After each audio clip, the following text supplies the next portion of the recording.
बिस्मिल्लाहिर्रहमानिर्रहीम। मुअज़्ज़ज़ ख़वातीन व हज़रात, अस्सलामु अलैकुम। मुअज़्ज़ज़ नाज़रीन इकराम, DGISPR जनरल बाबर इफ्तिखार ने भारत की दुखती रग पर हाथ रख दिया है। आज तकरीबन 1-1.5 हफ्ते पहले जनरल नरवाने ने पाकिस्तान को धमकी दी थी कि हमारे पाकिस्तान पर हमले के लिए पूरी तैयारी हो चुकी है और इस दफ़ा वक्त और जगह का तयन हम करेंगे और जल्द ही हम पाकिस्तान को उसका जवाब देंगे। और अब DGISPR के बयान के बाद जनरल नरवाने ने आज कहा है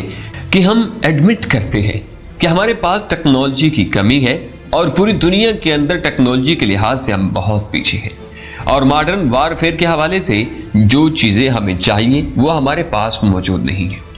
लेकिन मुअज़्ज़ज़ नाज़रीन, मज़ीद डिस्कस करने से कबल आपसे रिक्वेस्ट है कि अगर आपने अभी तक हमारे चैनल को सब्सक्राइब नहीं किया तो हमारे चैनल को सब्सक्राइब कर लें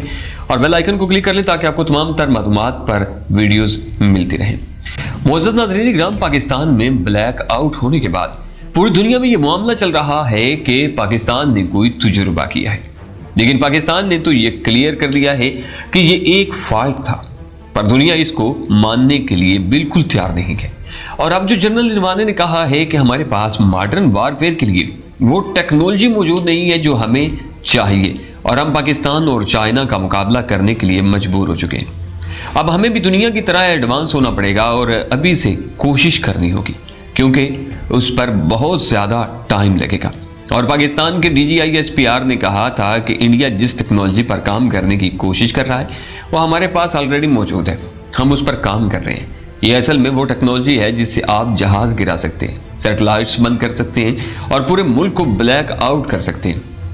ये एक ऐसी टेक्नोलॉजी है जिससे आप अपने दुश्मन को खामोश कर सकते हैं। और फिर नरवाने ने कहा कि हम बहुत बुरी तरह फंस चुके हैं, दुश्मन हमारे दरवाजे पर खड़ा है, हमने इंपोर्ट करने के चक्रों में वक्त गंवा दिया है और खुद कुछ भी नहीं बनाया और इसलिए आज हम किसी के सहारे पर खड़े हैं। और अब जनरल नरवाने ने मान दिया है कि पाकिस्तान के पास जो टेक्नोलॉजी है वो हमें अब दुनिया से लेनी पड़ेगी और उसके लिए हमें बहुत सारी चीज़ें गिरवी रखना पड़ेगी और फिर कंप्रोमाइज़ करना पड़ेगा, तब जाकर हम पाकिस्तान और चाइना का मुकाबला कर सकते हैं। और इस वक्त पाकिस्तान और चाइना के हवाले से कंप्रोमाइज़ नहीं कर सकते। अगर इस वक्त हम टेक्नोलॉजी बनाना शुरू कर देंगे तो 10 से 15 साल लग सकते हैं, लेकिन जंग इस वक्त हमारे सर पर खड़ी है और हम ऐसा कोई इकदाम नहीं उठा सकते। और इस वक्त जनरल नरवाने के ताल्लुकात बिपिन रावत के साथ भी ख़राब हो चुके हैं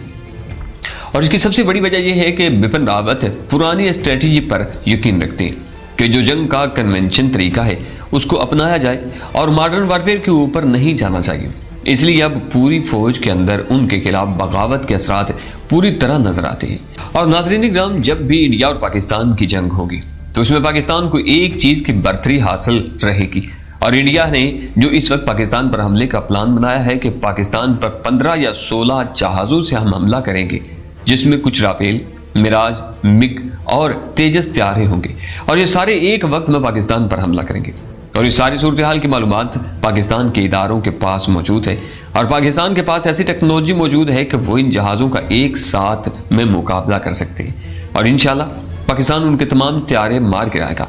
जो 27 फरवरी को वाक़या हुआ था, इंडिया को एक चीज़ पता है कि हमने पाकिस्तान का एक भी जहाज़ नहीं मार गिराया और पाकिस्तान ने इंडिया का जहाज़ मार गिराया था। और इस दफ़ा भी अगर हमने कुछ न किया तो पहले की तरह हमारी पूरी दुनिया में बेइज्जती होगी। और नाज़रीन इकराम, अगर इंडिया ने पाकिस्तान के एक पत्थर को भी नुकसान पहुँचाया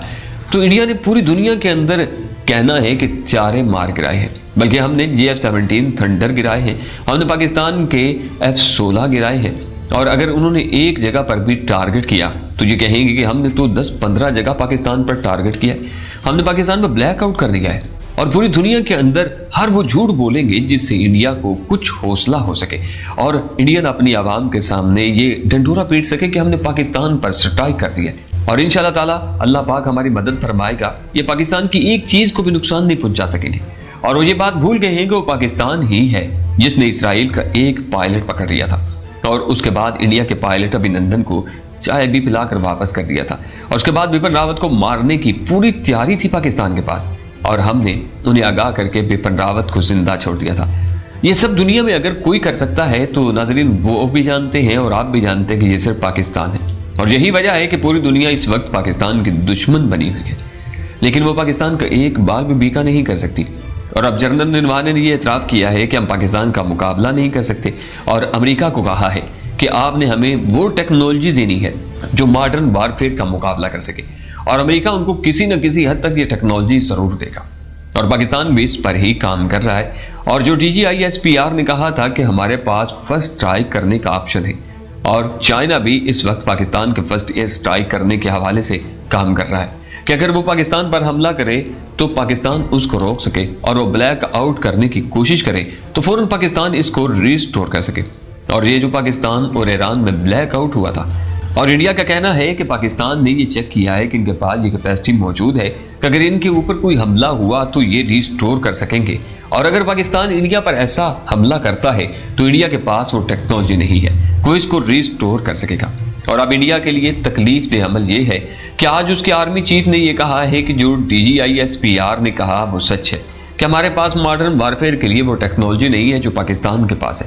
اب یہ ہمیں امپورٹ کرنی پڑے گی کیونکہ دشمن اس وقت ہمارے دروازے پر کھڑا ہے، اور اب ہمیں ایمرجنسی کی صورت میں کچھ کرنا ہوگا۔ ناظرین کرام، انڈیا چاہے امریکہ سے مدد لے چاہے اسرائیل سے مدد لے، لیکن سچ بات تو یہ ہے کہ پاکستان کا مقابلہ کرنا انڈیا کے بس کی بات ہی نہیں ہے۔ اگر وہ آبادی کے لحاظ سے اپنے آپ کو زیادہ طاقتور سمجھتے ہیں اور انہیں یہ لگتا ہے کہ وہ پاکستان کا مقابلہ کر لیں گے تو یہ ان کی سب سے بڑی بھول ہے۔ جنگیں جتنی بھی آج تک لڑی گئی ہیں، تاریخ گواہ ہے کہ جنگیں جذبوں سے جیتی جاتی ہیں۔ لڑائی صرف ہتھیاروں سے نہیں لڑی جاتی، لڑائی کے لیے انسان کے اندر ایمان، طاقت اور پیچھے نہ ہٹنے کا جذبہ ہونا چاہیے۔